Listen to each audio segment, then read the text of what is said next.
नमस्कार, मी श्वेतांकले. तरुण भारतच्या न्यूज बुलेटिन मध्ये आपल्या सर्वांचे स्वागत. आता पाहूया ठळक घडामोडी.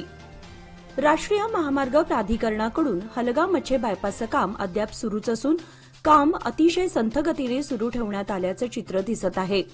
उच्च न्यायालयाने बायपासच्या कामावरील स्थगिती उठवली होती. त्यानंतर कामाला सुरुवात करण्याचा प्रयत्न प्राधिकरणाकडून करण्यात आला होता.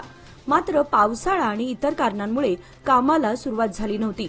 परंतु गेल्या काही दिवसांपासून अलारवाड क्रॉसपासून कामाला पुन्हा सुरुवात करण्यात आली. सुरुवातीला अधिक प्रमाणात जेसीबी मशीनच्या सहाय्याने काम सुरू ठेवण्यात आलं होतं. मात्र त्यानंतर शेतकऱ्यांनी 0 पॉइंट निश्चित झाल्याशिवाय कामास सुरुवात करता येणार नाही असे सांगत विरोध दर्शवला होता. त्यानंतर मशीन हटवण्यात आल्या. परंतु आता बायपासच्या कामाला पुन्हा सुरुवात झाली आहे. मात्र हे काम अतिशय संथ गतीने सुरू ठेवण्यात आलं आहे.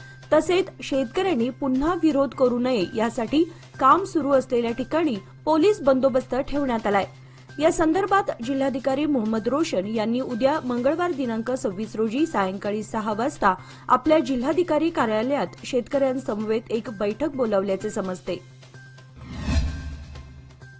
येत्या 9 डिसेंबर रोजी बेळगावात होणाऱ्या कर्नाटक सरकारच्या हिवाळी अधिवेशनाच्या पार्श्वभूमीवर महाराष्ट्र एकीकरण समितीच्या वतीने सालाबादप्रमाणे यंदाही महामेळावा घेण्यासंदर्भात चर्चा करण्यासाठी मध्यवर्ती महाराष्ट्र एकीकरण समितीच्या सर्व सभासदांची बैठक मंगळवार दिनांक 26 नोव्हेंबर रोजी दुपारी 3 वाजता कॉलेज रोड बेळगाव येथील सह्याद्री सोसायटीमध्ये आयोजित करण्यात आली आहे. या बैठकीस मध्यवर्तीच्या सर्व सभासदांनी वेळेवर उपस्थित राहावे असे आवाहन महाराष्ट्र एकीकरण समितीच्या वतीने करण्यात आलं आहे. बेळगाव भूतरामनहट्टी येथील कित्तूर राणी चन्नम्मा मिनी प्राणी संग्रहालयातील 13 वर्षांच्या शौर्य वाघाचा काल रविवारी मृत्यू झाला. शौर्य हा मायकोप्लाझ्मा, सायटॉक्स झोनोसिस आणि बेबेसिओसिस या दुर्मिळ आजाराने ग्रस्त होता. त्यामुळे वन्यजीव डॉक्टरांच्या सल्ल्यानुसार त्याच्यावर प्राणी संग्रहालयात उपचार सुरू होते. मात्र उपचार निष्फळ ठरल्यानं रविवारी सकाळी 9:15च्या सुमारास त्याने अखेरचा श्वास घेतला. शवविच्छेदन तपासणीनंतर केंद्र सरकारच्या नियमानुसार शौर्यवर प्राणी संग्रहालयाच्या आवारात अंत्यसंस्कार करण्यात आले. यावेळी प्राणी संग्रहालयाच्या कार्यकारी संचालक मारिया क्रिस्तू राजा, सहाय्यक वन संरक्षक नागराज बलेहोसूर, विभागीय वन अधिकारी पवन कुर्णिंग, प्राणी संग्रहालयाचे डॉक्टर नागेश हुईलगोळ, डॉक्टर प्रशांत कांबळे व कर्मचारी उपस्थित होते. 2021 साली शौर्यला बेंगलोर येथील बन्नेरघट्टा प्राणी संग्रहालयातून बेळगावच्या मिनी प्राणी संग्रहालयात आणण्यात आलं होतं. गेल्या 3 वर्षांपासून हा वाघ पर्यटकांच्या आकर्षणाचा केंद्रबिंदू ठरला होता. मागील वर्षी देखील शौर्यला अशाच एका आरोग्याच्या समस्येने ग्रासले. मात्र उपचारानंतर तो बराही झाला होता. मात्र आता पुन्हा या आजाराने त्याची प्रकृती खालावलेली होती. यामुळे प्राणी संग्रहालयातील तज्ज्ञ डॉक्टरांनी त्याच्यावर गेल्या 21 दिवसांपासून उपचार सुरू केले होते. मात्र यामध्ये डॉक्टरांच्या प्रयत्नांना अपयश आलं अशी माहिती विभागीय वन अधिकारी पवन कुर्णिंग यांनी दिली आहे. नुकतेच बेळगावमधील महत्वाच्या भागातील पायाभूत सुविधांच्या गरजा लक्षात घेण्याच्या उद्देशाने बेळगाव उत्तरचे आमदार आसिफ सेठ यांनी काकतीवेस, खडक गल्ली, खंजर गल्ली आणि दरबार गल्ली यासह वीरभद्रनगर, शिवाजीनगर आणि असद खान सोसायटीच्या परिसरातील पायाभूत सुविधांचे सर्वेक्षण केले. या प्रसंगी युवा नेते अमन सेठ, नगरसेवक मुजम्मिल डोणी, नगरसेविका रेश्मा भैरखदार, करीमुल्ला मुल्ला तसेच इतर स्थानिक नेत्यांसह सर्वेक्षण पूर्ण करून सार्वजनिक सुविधाबाबत माहिती जाणून घेतल्या. पुढील विकासाच्या दृष्टीने रहिवाशांच्या गरजा ओळखून या सर्वेक्षणादरम्यान रस्त्यांची देखभाल, ड्रेनेज व्यवस्था, पाणी पुरवठा, पथदीप अशा विविध मुद्द्यांवर चर्चा करून विविध कामांना सुरुवात केली आहे. त्यामुळे या भागातील नागरिकांना दिलासा मिळाला असून समाधान व्यक्त करण्यात येत आहे. कॅन्टोन्मेंट बोर्डाने अवजड वाहतूक रोखण्यासाठी कॅन्टोन्मेंट परिसरातील रस्त्यावर लोखंडी कमानीनंतर आता लोखंडी बॅरेल ठेवले आहेत. यामुळे अवजड वाहतूक रोखली जाईल की नाही हे माहिती नाही, परंतु यामुळे अपघातात मात्र वाढ झाली आहे. ग्लोब थिएटर कॉर्नर व गांधी स्मारक अशा दोन्ही ठिकाणी हे बॅरेल ठेवण्यात आल्याने वाहतुकीस अडथळा निर्माण झालाय. त्यामुळे वाहनधारकातून नाराजी व्यक्त होत आहे. कॅम्प परिसरामध्ये अनेक शाळा आणि रहिवासी वसाहती आहेत. शहरातून हिंडलगाच्या दिशेने जाणारी वाहने कॅम्प भागातूनच ये जा करतात. बऱ्याच वेळा या मार्गावर अपघात होत असल्यानं पालकातून येथील अवजड वाहतूक रोखण्याची मागणी कॅन्टोन्मेंट बोर्डकडे करण्यात आली होती. त्यानुसार कॅन्टोन्मेंटने आता या ठिकाणी लोखंडी बॅरल ठेवण्याचा निर्णय घेतला आहे. परंतु हे बॅरल चुकवताना दुचाकीसह 4 चाकी वाहनांचे आता सर्रास अपघात होत आहेत. विशेषतः सकाळी आणि संध्याकाळी शाळेच्या वेळेमध्ये या मार्गावर मोठ्या प्रमाणात गर्दी होत असून हे बॅरल डोकेदुखीचे कारण ठरू लागले आहेत. अवजड वाहतूक रोखण्यासाठी इतर पर्याय राबवणं गरजेचं आहे. परंतु अशा बॅरलमुळे अपघात होत असून ते त्वरित हटवण्यात यावेत अशी मागणी नागरिकांमधून होत आहे. असे बॅरल लावल्याने अवजड वाहतूक कशी काय रोखली जाऊ शकते असा प्रश्नही सध्या उपस्थित केला जातोय.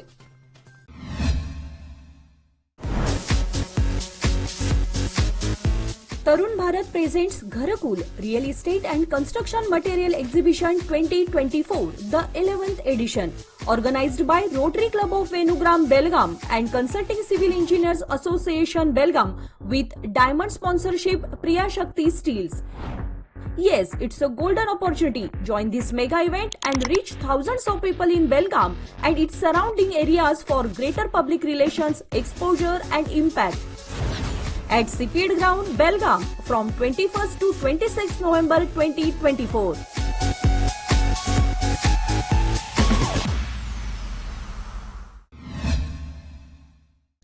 बेळगाव शहरातील मार्केट पोलीस स्टेशनचे पोलीस निरीक्षक यांनी वकील बसवराज जर्ली यांच्यावरती खोटा गुन्हा दाखल करून त्यांना दमबाजी, मानसिक व शारीरिक त्रास देत आपल्या अधिकाराचा गैरवापर केला असल्याचे निवेदन जिल्हाधिकाऱ्यांना बेळगाव बार असोसिएशन संघटनेने दिले. यावेळी पोलीस स्थानकाविरोधात वकिलांनी रास्ता रोको करत जाहीर निषेध व्यक्त केला. संबंधित अधिकाऱ्यांची वरिष्ठ पातळीवर चौकशी करून त्यांच्यावर कडक कारवाई करण्यात यावी अशी मागणी बार असोसिएशनच्या वतीने जिल्हाधिकाऱ्यांना या निवेदनाद्वारे करण्यात आली. यावेळी बहुसंख्य वकील उपस्थित होते. शेतकऱ्यांच्या मागे आपण खंबीर असल्याचे दाखवत सत्तेत स्थापन झालेल्या काँग्रेस सरकारने शेतकऱ्यांचे कोणतेही प्रश्न मार्गी लावले नाहीत. डिसेंबर महिन्यात बेळगावात होणाऱ्या हिवाळी अधिवेशनात मुख्यमंत्री सिद्धरामय्या यांनी उत्तर कर्नाटकात सर्वप्रथम डॉक्टर स्वामीनाथन अहवालाच्या अंमलबजावणीसह एपीएमसी व भूसंपादन कायद्यातील दुरुस्ती आदी शेतकऱ्यांच्या प्रमुख 5 मागण्यांची पूर्तता करूनच हिवाळी अधिवेशनाची सुरुवात करावी अशी मागणी कर्नाटक राज्य रयत संघ आणि हरित सेनेतर्फे आज करण्यात आली असल्याची माहिती राष्ट्रीय शेतकरी नेते प्रकाश नायक यांनी पत्रकार परिषदेत दिली.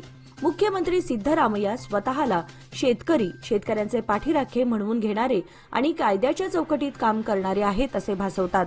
यापूर्वी विरोधी पक्षाचे नेते असताना त्यांनी आपण सत्तेवर येताच भूसुधारणा कायदा दुरुस्ती रद्द करू असे आश्वासन दिले होते.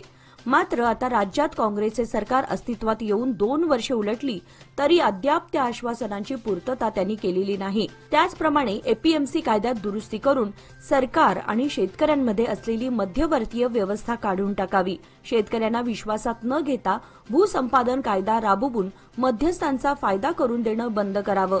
भूसंपादनावेळी शेतकऱ्यांना तत्कालीन बाजारभावाप्रमाणे त्यांच्या जमिनीचा दर दिला जावा अशी मागणी यावेळी करण्यात आली. उद्यमबाग पोलीस ठाण्याच्या व्याप्तीत एका तरुणाला तब्बल 1,06,000 किमतीचा आयफोन सापडला होता. त्या तरुणाने सदर मोबाईल पोलिसांकडे सुपूर्द करत आपल्या प्रामाणिकपणाचं दर्शन घडवलं. मारुती हट्टी असं या तरुणाचं नाव असून त्याला उद्यमबागमध्ये आयफोन 15 मॉडेल कंपनीचा तब्बल 1,06,000 रुपये किमतीचा मोबाईल फोन सापडला होता. त्याने तो मोबाईल उद्यमबाग पोलिसांच्या स्वाधीन केला. त्यावेळी पोलीस पथकाने मोबाईल मालकाचा तांत्रिक तपासाच्या आधारे शोध घेऊन मोबाईल मालकास पोलीस ठाण्यामध्ये बोलावून घेऊन मोबाईलची ओळख पटवून घेत उद्यमबाग वरिष्ठ पोलीस निरीक्षकांच्या हस्ते तो मूळ मालकास परत करण्यात आला. यामुळे मोबाईल परत करणाऱ्या मारुती हट्टीचे सर्वत्र कौतुक होत आहे. बेळगाव ख्रिश्चन समुदायाच्या विभागाचे bishop reverend doctor Derek Fernandes यांच्या मार्गदर्शनाखाली धार्मिक मिरवणूक पार पडली. कॅम्प येथील फातिमा कॅथेड्रल चर्च येथून दुपारी 4 वाजता या मिरवणुकीला सुरुवात झाली. सदर मिरवणूक saint Joseph convent road, globe theatre, Khanapur road, Chhatrapati Dharmaveer Sambhaji Maharaj Chowk, college road, Vanita Vidyalaya मार्गे मार्गक्रमण करत सेंट झेवियर्स हायस्कूल परिसरातील इमॅक्युलेट कन्सेप्शन चर्च आवारामध्ये समाप्त करण्यात आली. या मिरवणुकीत ख्रिश्चन समाजाचे धर्मगुरू, नन आणि समाज बांधव असे सुमारे 1,500 नागरिकांनी उत्स्फूर्त सहभाग घेतला होता. मिरवणुकीदरम्यान या सर्वांकडून प्रार्थना व भक्तिगीतांच्या माध्यमातून भगवान येशू ख्रिस्ताची स्तुती केली जात होती.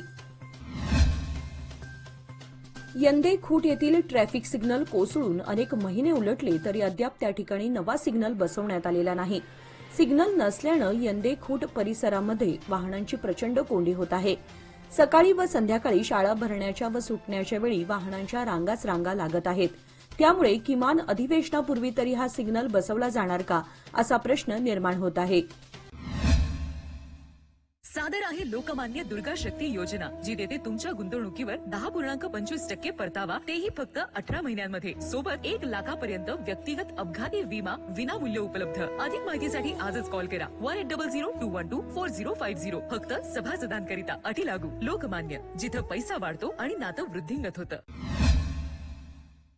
उत्तर प्रदेशच्या संभलमध्ये जामा मशिदीच्या सर्वेक्षणादरम्यान रविवारी भडकलेल्या हिंसेनंतर सोमवारी सकाळपासून पूर्ण शहरात तणावाचं वातावरण आहे. हिंसा प्रभावित भागांमध्ये संचारबंदी सदृश्य स्थिती आहे. प्रशासनाने स्थिती नियंत्रणात आणण्यासाठी कठोर पावले उचलली आहेत. पोलीस महानिरीक्षक मुनिराज यांच्या नेतृत्वात पोलीस विभागाने हिंसा प्रभावित भागांमध्ये संचलन केलं आहे. शहरातील सर्व प्रमुख चौकांमध्ये बॅरिकेडिंग करण्यात आलं असून प्रवेश मार्गांवर पोलीस तैनात आहेत. पोलिसांनी आतापर्यंत हिंसेप्रकरणी 25 जणांना अटक केली असून यात 2 महिलांचाही समावेश आहे. तर या भागात बाहेरील लोकांच्या प्रवेशावर बंदी घालण्यात आली आहे. इंटरनेट मंगळवारपर्यंत बंद राहणार आहे. भारताच्या राज्यघटनेच्या परिशिष्टात अंतर्भूत करण्यात आलेले धर्मनिरपेक्ष आणि समाजवाद हे शब्द घटनात्मकदृष्ट्या वैध आहेत असा निर्वाळा सर्वोच्च न्यायालयाने दिलाय. न्यायालयाने हे शब्द काढून टाकण्याची मागणी करणाऱ्या याचिका फेटाळल्या आहेत. सोमवारी हा महत्वाचा निर्णय देण्यात आला. भारतीय तटरक्षक दलाने अंदमान जवळील समुद्रातून वाहतूक केले जात असलेले 5 टन अंमली पदार्थ जप्त केले आहेत. तटरक्षक संरक्षण अधिकाऱ्यांनी सोमवारी सकाळी असे सांगितले की भारतीय तटरक्षक दलाच्या वतीने यापूर्वी कधीही इतक्या मोठ्या प्रमाणात अंमली पदार्थ पकडले गेले नव्हते. मासेमारीसाठी वापरण्यात येणाऱ्या बोटीतून हे ड्रग्ज हस्तगत करण्यात आले आहेत. ड्रग्जचा प्रकार आणि आंतरराष्ट्रीय बाजारात त्याची किंमत याबाबत अद्याप माहिती देण्यात आलेली नाही. तसेच या प्रकरणातील चौकशी आणि अटक याबाबत कोणतीही माहिती समोर आलेली नाही. या प्रकरणाच्या चौकशीनंतरच माहिती दिली जाईल असे तटरक्षक संरक्षण अधिकाऱ्यांनी सांगितले आहे. केंद्र व राज्य सरकारकडून कागवाड व जुगळ भागातील सुमारे 300 एकर क्षारपड शेती सुधारण्यासाठी 1,44,00,000 रुपयांचे अनुदान मंजूर करण्यात आले आहे. त्या भागातील शेतकऱ्यांनी क्षारपड जमीन सुधारणा करून टिकाऊ करण्याकरिता विशेष प्रयत्न करावेत अशी माहिती आमदार राजू कागे यांनी दिली. जुगळ येथे क्षारपड जमीन सुधारणा करण्याकरिता आयोजित केलेल्या कामाच्या शुभारंभ प्रसंगी ते बोलत होते. याचबरोबर आजचे बातमीपत्र इथे संपले. अधिक माहिती आणि ताज्या घडामोडींसाठी पाहत रहा तरुण भारत न्यूज चॅनल. तसेच आमच्या चॅनलला लाईक, शेअर आणि सबस्क्राईब करायला विसरू नका. आणि विश्वासार्ह बातम्यांसाठी दररोज वाचा दैनिक तरुण भारत. धन्यवाद.